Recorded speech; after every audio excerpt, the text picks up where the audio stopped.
Yang mana di saat itu para wisata datang ke kamar di Cafe Karisma, tempat di mana Bobby tinggal pada malam sekitar jam 10 untuk menyampaikan keinginannya meminjam uang sebesar Rp400.000 dan Bobby menolak dengan alasan dia sedang tidak punya uang. Halo Sobat Pena, apa kabar hari ini? Assalamualaikum warahmatullahi wabarakatuh. Hari ini kita akan kembali membahas kejadian-kejadian mengerikan, kisah nyata yang terjadi di muka bumi ini. Sobat, beberapa waktu yang lalu, jagat media sosial sempat dihebohkan dengan kabar penemuan tulang belulang yang terkubur di dalam cor-coran di sebuah bak mandi di pesisir selatan Sumatera Barat. Di dalam penyelidikan yang dilakukan terdapat fakta yang mencengangkan. Rupanya, jasad tersebut ternyata sudah terkubur sejak korban dihabisi pada tahun 2023 oleh sahabatnya sendiri. Sebab tersulut emosi saat terlibat pertengkaran gara-gara ogah meminjamkan uang yang hanya sebesar Rp400.000 kepada si korban.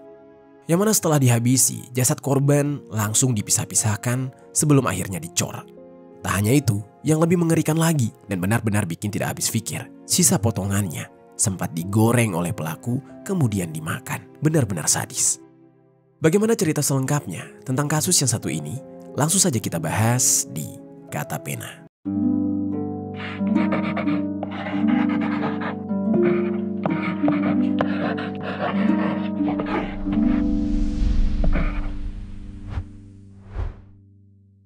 Kasus pembunuhan dan mutilasi di pesisir selatan Sumatera Barat terkuak setelah 2 tahun kemudian.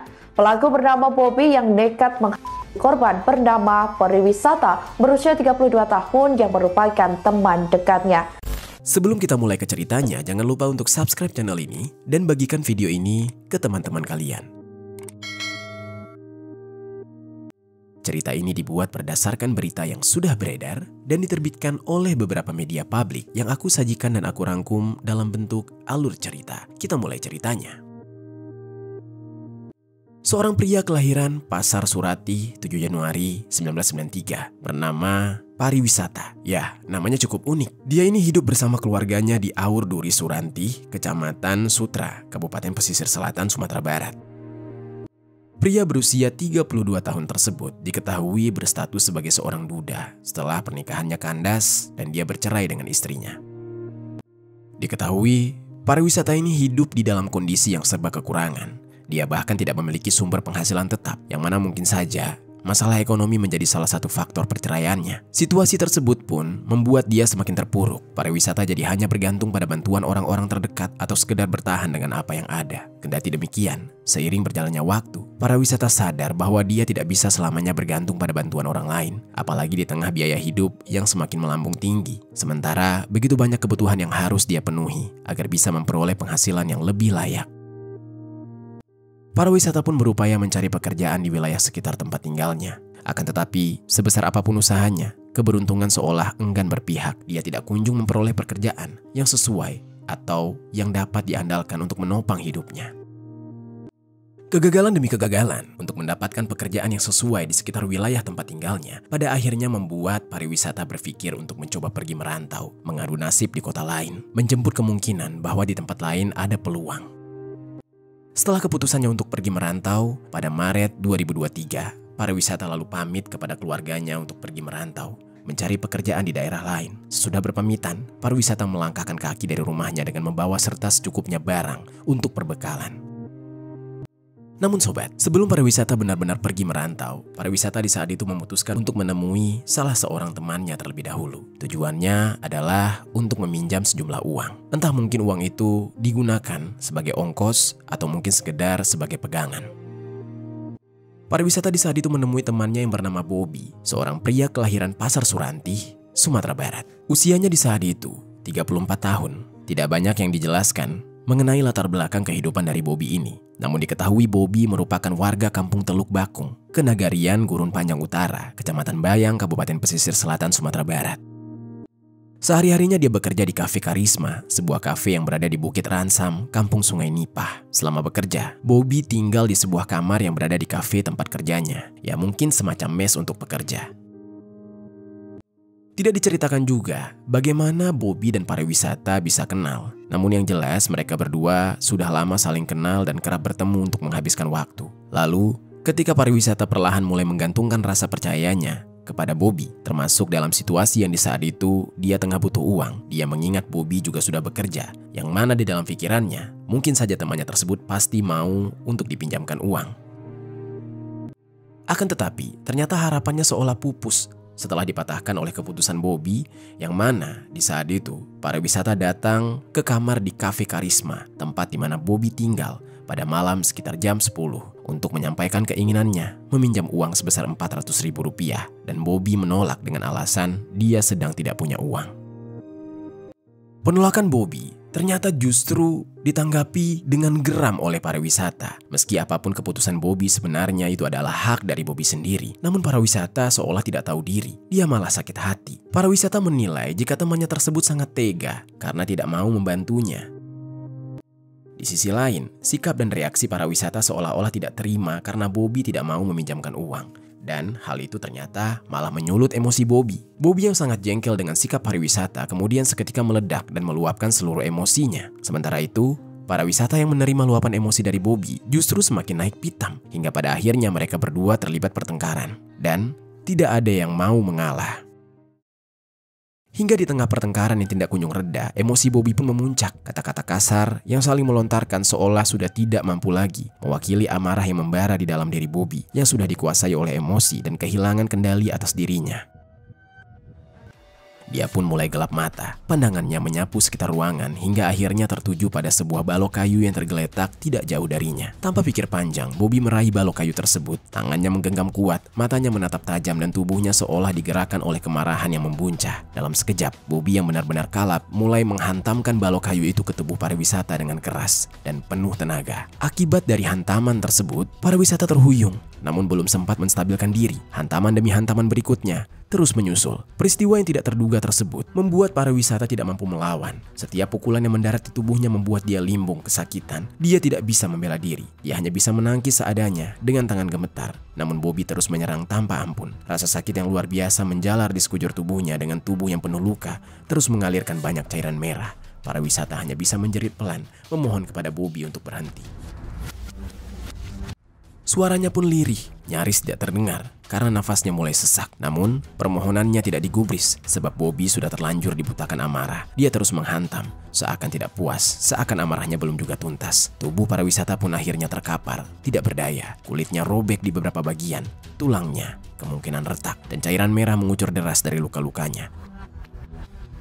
Sementara Bobby masih berdiri dengan amarah yang masih menguasai diri, tubuhnya gemetar karena luapan emosi dan balok kayu di tangannya kini dipenuhi bercak cairan merah. Dengan serangan demi serangan brutal yang terus dilayangkan tanpa henti, para wisata akhirnya tergeletak dengan kondisi yang sekarat. Tubuhnya dipenuhi luka dengan cairan merah yang terus mengucur di sekujur tubuh. Namun rupanya, amarah yang membara di dalam diri Bobby belum juga padam. Akal sehatnya seolah hilang. Kekejamannya pun kian menjajah. Bobby semakin gelap mata. Dia kalap, kemudian mencari sebuah benda tajam, ingin benar-benar mengakhiri nyawa temannya itu. Hingga tidak lama, Bobby kembali dengan sebilah parang di tangannya. Sambil menggenggam erat senjata tajam tersebut, Bobby mendekati tubuh pariwisata yang sudah tidak berdaya. Tanpa keraguan sedikit pun, dia lalu mengangkat setinggi-tingginya parang di tangannya. Dalam satu gerakan cepat, Bobby mengiris leher pariwisata. Cairan merah menyembur deras dari leher temannya itu, membasahi lantai, mengenang di sekitar tubuh pariwisata. Beberapa detik kemudian, tubuh para wisata tidak lagi bergerak. Nafasnya benar-benar telah berhenti. Para wisata pun kehilangan nyawa di tangan temannya sendiri. Melihat kondisi para wisata yang mengerikan, Bobby sangat yakin jika dia sudah tewas. Melihat temannya sendiri tewas, tidak ada penyesalan di mata Bobby. Meski demikian, dia tetap panik. Bukan karena rasa bersalah, tapi karena takut ketahuan. Bobby tahu bahwa tindakannya adalah tindakan kejahatan besar yang bisa membuat dia dijebloskan ke dalam penjara. Maka yang pertama kali terlintas di dalam pikirannya di saat itu adalah menyembunyikan jasad pariwisata. Namun disitulah letak kebingungan Bobby. Dia tidak tahu di mana tempat yang cukup aman, tersembunyi, dan tidak mencurigakan untuk menyimpan jasad temannya tersebut. Dia sempat mundar-mandir sejenak. Otaknya terpacu dengan waktu hingga tiba-tiba dia teringat sesuatu. Sebuah bangunan tepat di sebelah kafe miliknya yang diketahui milik seorang pengusaha berusia 47 tahun bernama Indra Bakti, atau yang akrab disapa dengan panggilan Onsu. Bangunan itu selama ini digunakan sebagai tempat penangkaran sarang burung walet. Suasana di sana sangat sepi, jarang dikunjungi dan tidak ada yang memperhatikan. Bagi Bobby, tempat itu sangat ideal. Tanpa menunggu lama, dia lalu mencoba memeriksa bangunan itu. Di dalamnya dia menemukan sebuah kamar mandi sempit yang terdapat sebuah bak mandi dari semen berukuran 70 x 70 cm saja. Melihat bak mandi dari semen tersebut, timbullah ide gila. Bobby ingin menyembunyikan jasad para wisata di dalam bak itu, lalu menutupinya dengan semen cor. Dengan begitu, tidak akan ada seorang pun yang menemukan jasad tersebut. Bahkan dia berharap aroma busuk pun dapat tersamarkan oleh lapisan semen. Untuk melancarkan niat mengerikan itu, Bobby mulai mempersiapkan segala perlengkapan. Dia membeli pasir dan semen, membawa selang kecil, tali, serta menyiapkan terpal. Karena rencananya, jasad para wisata akan dia ikat menggunakan selang kecil, kemudian ditutupi dengan terpal. Dan setelah itu akan dia kubur di bawah adukan semen di dalam bak mandi yang berada di bangunan penangkaran burung walet. Singkat cerita, setelah semua peralatan dirasa lengkap dan rencananya sudah matang, Bobby langsung melancarkan aksinya. Hingga akhirnya Bobby menyadari jika bak mandi tersebut hanya berukuran 70 x 70, yang tentu saja terlalu sempit untuk menampung tubuh manusia. Dalam kepanikan, Bobby berpikir keras. Dia tidak menyerah. Bobby justru memutuskan sesuatu yang benar-benar di luar batas kemanusiaan. Dia berpikir sebuah ide yang sadis, yaitu dengan membagi-bagi atau memotong-motong para wisata menjadi beberapa bagian agar bisa muat dimasukkan ke dalam bak mandi. Tanpa ragu, Bobby langsung mengambil alat yang dia anggap bisa membantunya. Awalnya dia akan menggunakan parang, namun ternyata hal itu tidaklah cukup. Bobby pun mengambil gergaji dan memisahkan bagian demi bagian tubuh para wisata dengan gergaji. Dengan penuh kekejaman tanpa belas kasihan, dia memulai aksi kejamnya. Meski aroma cairan merah menyengat memenuhi ruangan yang begitu hanyir, namun Bobby tampaknya sudah benar-benar kehilangan nalar setelah akhirnya tubuh temannya tersebut berhasil dia pisahkan. Di antara beberapa bagiannya, ada 3 bagian, yaitu leher, perut, dan kaki. Setelah itu, Bobby lalu mengikat potongan-potongan itu menggunakan tali dan selang kecil. Kemudian dia susun di dalam bak mandi. Barang-barang pribadi milik para wisata seperti KTP, jam tangan, kalung, dan 2 buah cincin juga diletakkan di dalam bak mandi tersebut untuk sekalian menghilangkan bukti identitas. Setelah itu, barulah dia tutup dengan terpal dan langsung dituangkan adukan semen secara perlahan. Dia memastikan bahwa permukaannya rata menutupi seluruh bagian tubuh temannya yang kini tidak lagi utuh.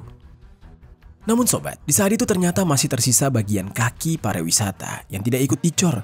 Entah kemungkinan karena sudah tidak muat lagi di dalam bak mandi. Hal ini pun membuat Bobby jadi bingung. Harus dikemanakan sisa bagian tubuh temannya itu. Bobby pun kemudian terfikir, sebuah rencana yang benar-benar di luar nalar. Tidak masuk akal bagi manusia yang waras. Bobby ingin memasak dan memakannya. Entah terinspirasi dari kisah Sumanto atau bagaimana. Yang jelas Bobby penasaran dengan rasa daging dari temannya. Benar-benar pemikiran yang sangat gila.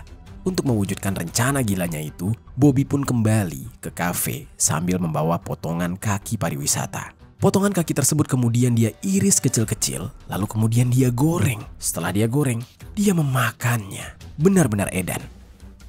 Setelah kenyang memakan daging tersebut, Bobby pun berupaya untuk membersihkan kekacauan itu. Kemudian, setelah semuanya dirasa bersih dan aman, Bobby mencoba kembali menjalani hidupnya seperti biasa. Dia mengubur dalam-dalam semuanya. Lebih dari itu, dia bahkan sudah memisahkan bagian demi bagian tubuh dari temannya, menyembunyikannya bahkan sampai memakannya.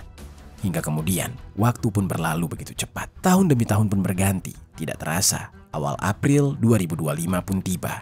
Seolah-olah Bobby benar-benar berhasil dengan rencana kejinya. Tidak ada satu orang pun yang mencurigai, apalagi menemukan jejak dari kekejamannya. Apalagi di saat itu, para wisata sudah pamit kepada keluarga untuk merantau. Jadi keluarganya berpikir para wisata hilang di perantauan, sehingga keluarga dari para wisata sama sekali tidak tahu harus mencari para wisata kemana. Dan hal itu juga yang membuat Bobby bisa dengan leluasa, bebas setelah melakukan hal yang keji. Namun sementara itu, keluarga dari para wisata menjalani hari-hari mereka dalam ketidaktahuan. Yang mereka tahu, ya anak mereka sudah pamit pergi merantau. Tidak ada yang janggal, karena kepergian itu sesuai dengan keinginan para wisata. Namun di sisi lain, mereka juga khawatir sebab para wisata pergi tanpa ada kabar sama sekali. Tahun demi tahun yang panjang tanpa kabar perlahan menggerogoti harapan mereka. Tapi meski begitu, kekhawatiran itu mereka redam diam-diam. Mereka mencoba menenangkan diri dengan keyakinan bahwa mungkin saja para wisata memang terlalu sibuk, selalu tenggelam di dalam pekerjaan dan perjuangan hidup. Seolah doa yang tanpa henti mereka langitkan, siang dan malam, akhirnya mengetuk gerbang takdir. Pihak keluarga para wisata akhirnya mendapatkan kabar mengenai para wisata. Namun sayangnya, kabar itu bukanlah kabar yang selama ini mereka harapkan. Yang mana Tepat pada hari Sabtu, 5 April 2025, setelah bertahun-tahun kemudian, Ongsu, sang pemilik bangunan di dekat Cafe Karisma, tiba-tiba ingin merenovasi bangunan yang sebelumnya dijadikan sebagai sarang burung walet itu. Dia meminta seorang pria berusia 44 tahun bernama Nofriandi, warga Jalan Perintis Kemerdekaan, bersama temannya bernama Petroandi, seorang pria berusia 49 tahun. Kedua orang itu diminta untuk mengerjakan renovasi bangunan milik Ongsu. Pekerjaan itu langsung dilaksanakan seperti biasa, hingga tiba saatnya Nofriandi membongkar bagian kamar mandi. Waktu itu sekitar pukul 9 pagi, Nofriandi mulai memecahkan bagian bak mandi yang dicor. Rasa penasaran dan kecurigaannya mulai muncul. Lapisan semen yang dibongkar ternyata tidak sekedar menutupi permukaan biasa. Di dalam coran, mulailah terbelah. Nofriandi melihat sesuatu yang tidak biasa, yaitu dia menemukan potongan tulang belulang, terikat selang kecil, dan tali tampak dari sela-sela puing semen yang runtuh. Dia terkejut bukan main. Tubuh Nofriandi langsung gemetar. Dia sontak menghentikan pekerjaannya dan memanggil rekannya, Petroandi. Dia juga memanggil sang pemilik bangunan, yaitu Ongsu, untuk melihat langsung apa yang mereka temukan. Kabar penemuan tulang belulang di dalam bak mandi ini langsung cepat menyebar, mengguncang semua orang, dan dipenuhi rasa takut, namun juga penasaran. Lalu, pihak kepolisian pun mendapatkan laporan ini. Setelah polisi mendapatkan laporan, dari pihak Polres Pesel langsung terjun ke lapangan menindaklanjuti laporan tersebut. Di TKP, tulang belulang itu diamankan dan dievakuasi untuk proses pemeriksaan lebih dalam. Dari pemeriksaan yang dilakukan, terungkaplah jika tulang belulang tersebut adalah tulang belulang manusia. Tidak hanya tulang belulang, tapi di TKP polisi juga menemukan barang-barang pribadi milik korban, seperti kartu tanda penduduk, jam tangan, kalung, dan 2 buah cincin milik korban yang ternyata dicor bersamaan dengan korban. Dari penemuan kartu identitas itu, polisi dapat mengungkap identitas korban. Korban diketahui merupakan seorang pria kelahiran Pasar Suranti 7 Januari 1993 yang berstatus sebagai duda dan masih berdomisili di Pasar Suranti. Setelah mengetahui identitas dari korban, polisi langsung memberitahukan kabar duka tersebut kepada keluarga. Keluarga korban mendapati kabar itu sangat-sangat kaget. Apalagi anggota keluarga mereka yang bernama Pariwisata ini ditemukan meninggal, hanya tersisa tulang belulang. Tangis pecah seketika. Beberapa anggota keluarga bahkan jatuh terduduk. Tak percaya bahwa sosok yang selama ini mereka yakini sedang berjuang di tanah perantauan ternyata sudah meninggal dunia dengan cara yang tragis. Di sana, setelah memeriksa beberapa barang bukti yang ditemukan, seperti pakaian, sisa barang pribadi hingga benda-benda lain yang mengarah pada identitas Pariwisata, mereka pun tidak bisa lagi mengelak. Semua barang itu benar-benar milik anak atau anggota keluarga mereka, yang mana juga diperkuat dengan pemeriksaan DNA terhadap tulang belulang korban. Selama ini, mereka pikir Pariwisata merantau, karena sebelum pergi, dia sempat berpamitan. Pemeriksaan forensik pun dilakukan. Sisa tulang belulang akhirnya dikembalikan kepada pihak keluarga untuk kemudian dimakamkan. Kabar soal kepergian Pariwisata tidak hanya membawa kesedihan bagi orang-orang terdekat, tapi juga mengguncang masyarakat luas. Karena kejadian ini sangat mengerikan. Di saat itu, diketahui dari hasil pemeriksaan forensik, ternyata korban sudah meninggal dunia sejak tahun 2023 dan baru ditemukan April 2025, yang mana sudah tersisa tulang belulang saja. Untuk mengungkap kasus ini, pihak kepolisian bergerak cepat. Serangkaian pemeriksaan dilakukan terhadap sejumlah saksi, termasuk orang-orang yang pernah tinggal, bekerja, atau beraktivitas di sekitar bangunan tempat ditemukannya jasad korban. Hingga akhirnya kecurigaan polisi mulai mengarah kepada satu nama, yaitu Bobby, seorang pria yang selama ini bekerja di Cafe Karisma tepat di sebelah bangunan tempat korban ditemukan. Kecurigaan itu tidak muncul tanpa alasan. Bobby diketahui sebagai orang terakhir yang dekat dengan korban sebelum korban akhirnya dinyatakan menghilang. Dan lebih dari itu, sejumlah kesaksian dan kejanggalan mulai terungkap di dalam proses penyelidikan. Setelah melakukan pengamatan dan pengumpulan data secara intensif, pihak kepolisian tepat di 14 jam setelah penemuan tulang belulang pada Minggu dini hari, 6 April 2025, pukul 3:50 dini hari. Polisi akhirnya berhasil mengamankan Bobby di sebuah rumah milik warga bernama Ucok di Jalan Pincuran Madam, Kenagarian Painan Utara, Kecamatan 4 Jurai, Sumatera Barat. Di hadapan aparat, Bobby tidak mencoba mengelak. Dia tidak menyangkal. Justru Bobby dengan dingin mengakui seluruh perbuatannya. Ia mengakui bahwa dirinya yang sudah menghabisi nyawa Pariwisata beberapa tahun silam. Lalu, dia mengatakan dia menyembunyikan jasad itu secara sadis dan biadab. Usai pengakuan itu, polisi langsung menggiring Bobby ke unit Resum Satreskrim Polres Pesisir Selatan untuk menjalani pemeriksaan. Di dalam proses interogasi yang dilakukan oleh penyidik, Bobby akhirnya membuka seluruh tabir kelam perbuatannya. Dia mengakui bahwa dia sudah menghabisi nyawa Pariwisata 2 tahun silam, tepatnya pada Maret 2023. Di dalam pengakuannya, Aksi sadis itu dipicu oleh pertengkaran hebat antara dia dengan korban. Di saat itu para wisata yang tengah berada di dalam kondisi kepepet karena ingin merantau, ingin meminjam uang pada Bobby sebesar Rp400.000. Dan Bobby yang mengaku tidak punya uang ternyata membuat para wisata merasa jengkel. Dan Bobby juga tidak mau kalah dan akhirnya menyebabkan pertengkaran di antara mereka. Karena sudah bertengkar, Bobby kemudian tidak berpikir panjang. Dia mengambil balok kayu dan memukuli para wisata secara membabi buta. Tidak berhenti sampai di situ, Bobby juga memastikan para wisata harus habis nyawanya. Dia kemudian mengambil senjata tajam dan menghabisi nyawa Bobby. Dan untuk menutupi jejak kekejiannya, Bobby memilih menyimpan jasad para wisata di bangunan kosong yang merupakan sarang walet tersebut. Dan karena tidak muat untuk dimasukkan ke dalam bak mandi yang ukurannya kecil, akhirnya jasad para wisata dia potong-potong. Dan bahkan yang mengerikannya, sebagiannya ada yang dia goreng dan dia makan. Polisi yang kaget dengan pengakuan Bobby bertanya apa alasannya dia nekat memakan daging dari temannya. Saat ditanyakan, Bobby tidak memberikan jawaban yang logis. Dia hanya berkata bahwa dia penasaran dengan rasa manusia tanpa motif lainnya. Dan atas perbuatan sadisnya tersebut, Bobby pun ditetapkan sebagai tersangka. Dia dijerat dengan pasal 338 KUHP tentang penghilangan nyawa dengan ancaman hukuman 15 tahun penjara. Sampai saat video ini ditayangkan, proses hukum atas penghilangan nyawa ini masih terus berjalan. Pihak keluarga dari para wisata merasa sangat hancur. Mereka memilih untuk menyerahkan sepenuhnya kepada pihak kepolisian. Lalu sobat, setelah terungkap fakta baru yang mencengangkan, yaitu pelaku ternyata tidak hanya memisah-misahkan bagian demi bagian tubuh korban, namun juga sampai memasak dan memakan daging korban, membuat kasus ini kembali mencuat. Banyak orang yang merasa ngeri dan tidak habis pikir, menilai jika kisah tragis ini seolah membuka tabir betapa kelamnya sisi gelap manusia ketika kehilangan akal sehat. Itu dia sobat, kisah dari seorang pria yang bernama Pariwisata yang dihabisi oleh temannya, lalu dipotong-potong, dicor, bahkan sampai digoreng untuk dimakan. Apa pelajaran yang bisa kita ambil dari kisah ini? Aku pengen ngasih tahu ke kalian, Kata Pena tergabung di dalam program YouTube Shopping Affiliate. Nah, buat kalian yang sedang mencari barang-barang yang menarik dan keren, aku punya beberapa rekomendasi produk untuk kalian. Kalau tertarik, langsung saja klik link produk di pojok kiri bawah untuk pembeliannya.